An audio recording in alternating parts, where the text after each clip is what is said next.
Now, I know the latest addition to some of the selling tools out there includes social selling and networking.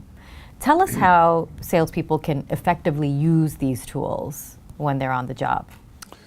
Well, let's do social selling. And I'm not even sure that's going to be the term in a couple of years. It's just selling, right? Social selling was coined a while ago, and that's great, but I think it's just the way it's going to work now. So let's do the tools. Well, in social selling, and we can talk about, well, my age group, we don't do that, and I think there's a couple things. You should probably spend 30 minutes a day on LinkedIn or some social platform to figure out what's what. And don't spend 16 hours and don't spend 6 seconds a week. Maybe 30 minutes a day. In a sales process, if I'm prospecting, I should go and figure out who's connected to the type of person that I want to go see. And I could leave you 100 messages, but if we had a mutual connection, then it's easier for me to ask for a referral into you. In that way, I think we should be using it to leverage our prospecting tools. If I'm going to make a call, I should be looking and using social media in some way to do some due diligence and really figure out who are you following? What's important to you? What are some of the issues? And even if you Google, you learn so much about the companies. It's just the days of showing up cold and winging it are long gone. And study after study will say that the buyers have so much more information before you show up.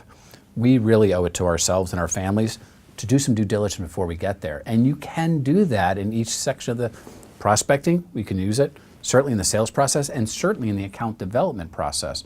I mean, how terrible is it when I show up at an account and I realize my key contact left 3 months ago? It's ridiculous. You should have that alert on LinkedIn.